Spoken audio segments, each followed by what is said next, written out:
My dear viewers, আজকে সকালটায় আমি একটা সুন্দর জিনিস নিয়ে উপস্থাপন করব। সেটা হচ্ছে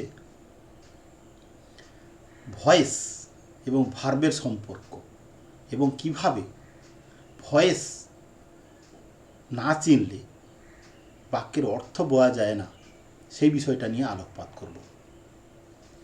আমরা জানি যে কোনো ভাষার ক্ষেত্রে ভার্ব বা ক্রিয়াপদের খুব গুরুত্ব রয়েছে। ইংলিশ তার এক্সেপশান নয়।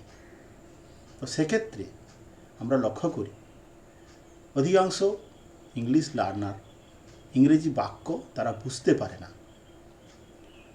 অর্থ করতে পারে না, নিজে থেকেও লেখার ক্ষমতা তো ডেভেলপ করে না।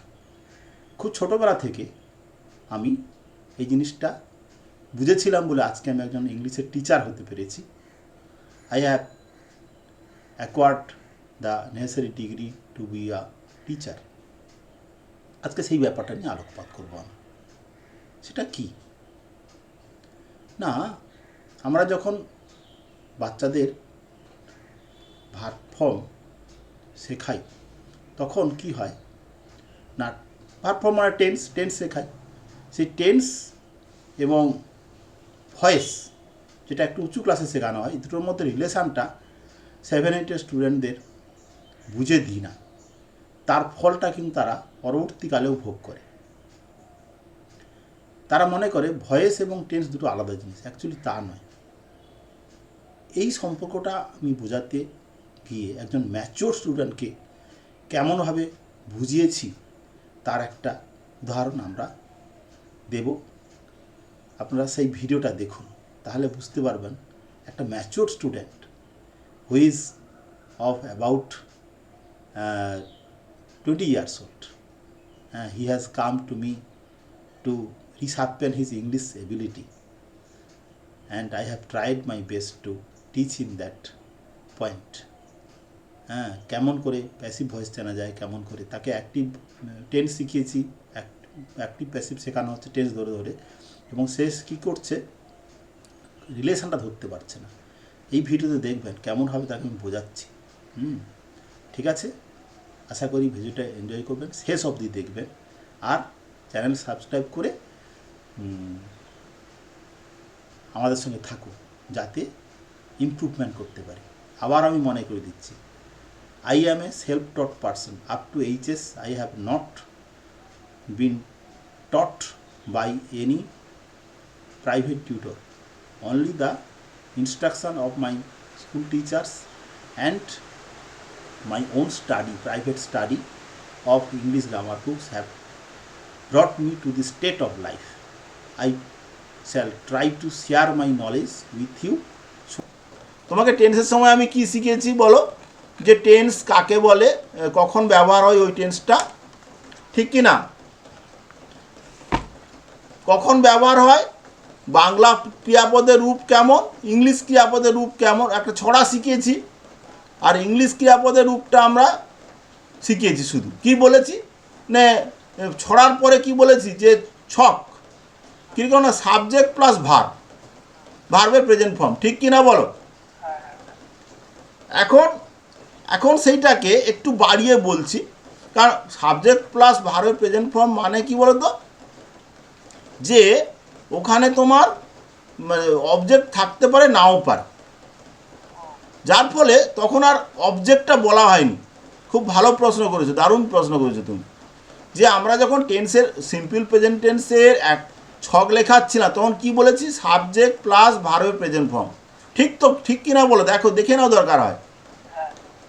ওখানে শুধু বিশেষ নিয়ম হিসাবে বলেছিলাম যে সাবজেক্ট যদি থার্ড পারসন সিঙ্গুলার নাম্বার হয়, ভার্বের সঙ্গে SES যোগ হবে। ঠিক, ওইটা দেখবো বিশেষ নিয়ম লেখা আছে, তুমি খাতা খুলেই দেখতে পাবে, এটাই ঠিক। এবারে আমরা প্যাসিভ ভয়েস করতে এসে বলছি অ্যাক্টিভ ভয়েসের ছকটা, অ্যাক্টিভ ভয়েসের ছক মানেই টেন্সের ছক। এটা কি বলছি না, সাবজেক্ট প্লাস ভার্ব, আর একটা জিনিস এক্সট্রা জুড়েছে হচ্ছে অবজেক্ট। কারণ কি না, অবজেক্ট না থাকলে প্যাসিভ ভয়েস স্ট্রাকচারটা করা যাবে না। সেই কারণে তোমার হয়তো ছকটা ভিন্ন মনে হয়েছে, কিন্তু ভিন্ন কিছুই না, ওই আগের টেন্সের স্ট্রাকচারের সঙ্গে একটা অবজেক্ট জুড়ে দিয়েছি। মানে আমরা ধরো ছড়ার বেলায় বলেছি আই ইট রাইস বা আই ইট, এরকম বলে থাকে। আই ইট আমি খাই, উই ইট আমরা খাই, ইউ ইট তুমি খাও, ইউ ইট তোমরা খাও, হি অর সি ইট সে খায়, এইটা বলে থাকি সিম্পল প্রেজেন্টের ছক ছক হিসাবে। কিন্তু প্যাসিভের বেলায় কিন্তু আমরা ওরকম বলবো না, একটা অবজেক্ট ধরে নিয়েই বলবো। আই ইট রাইস আমি ভাত খাই, rice is eaten by me, এটাও লিখিয়েছি তোমাকে আগের দিনে সম্ভবত। Rice is eaten by me, ভাত আমার দ্বারা খাওয়া হয়, এরকমভাবে। এরকম সাথে লেখা হয় না, তো সেই জন্য আমরা হয় বলার বড় বাক্য ছড়ার আকারে বলা কঠিন আছে।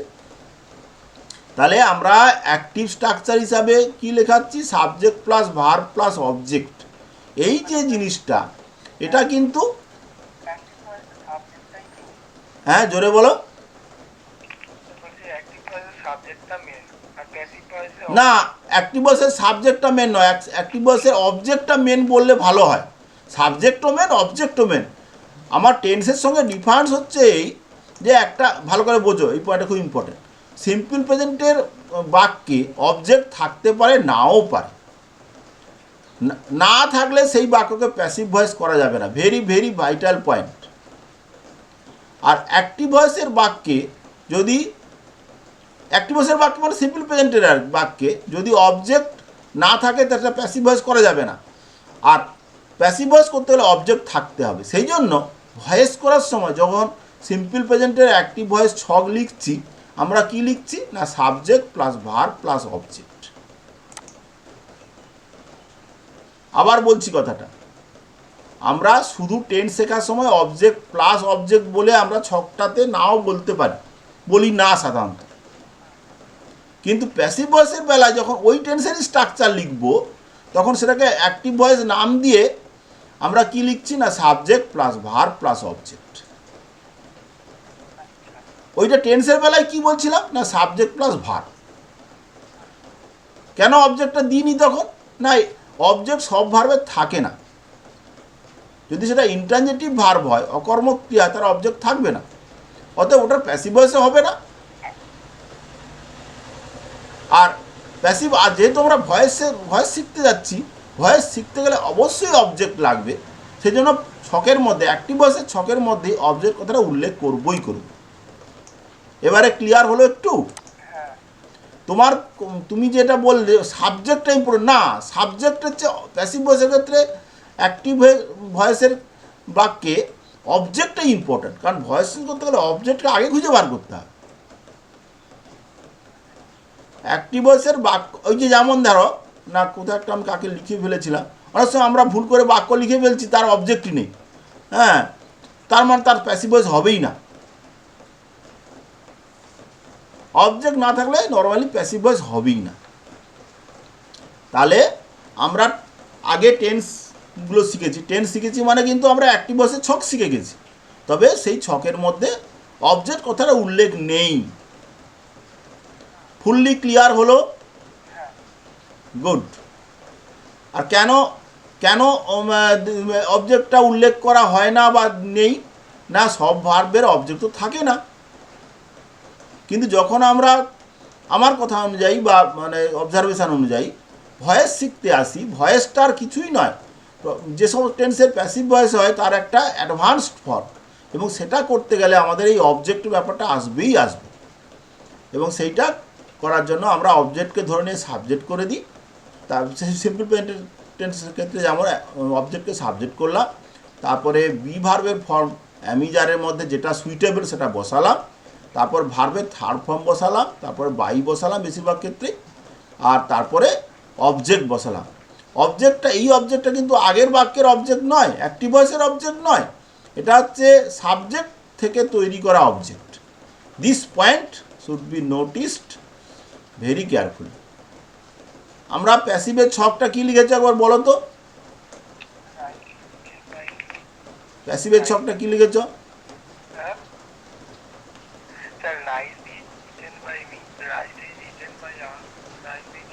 একটু জোরে বলো, একটু জোরে বলো। হ্যাঁ,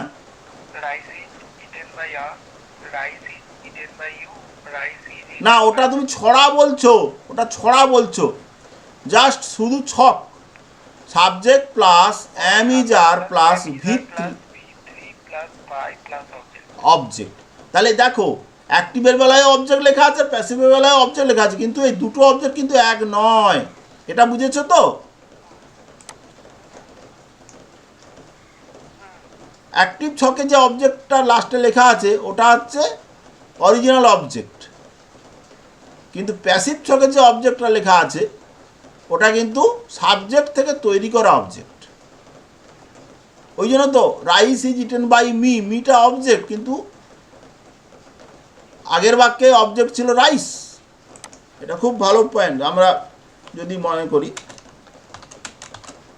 আই ইট রাইস, এখন তোমাকে বোঝানো হচ্ছে ভয়েসের সঙ্গে, অ্যাক্টিভ ভয়েসের সঙ্গে বা ভয়েসের সঙ্গে টেন্সের ডিফারেন্স বোঝানো হচ্ছে কিন্তু অ্যাকচুয়ালি, বা ডিফারেন্স বা মিল কোথায়। এইটা যদি তুমি ক্র্যাক করতে পারো, ঠিকঠাক বুঝতে পারো, তাহলে তোমাকে কেউ ধরতেই পারবে না, যেটা আমি ছোটোবেলায় নিজেই বুঝেছিলাম যে কোনোভাবেই।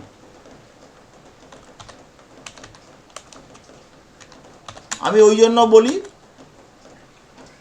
যে ভয়েস আর টেন্স এত রিলেটেড যে সেটা যে বুঝতে পারো তার পক্ষে কার কোনো ব্যাপারই নয়।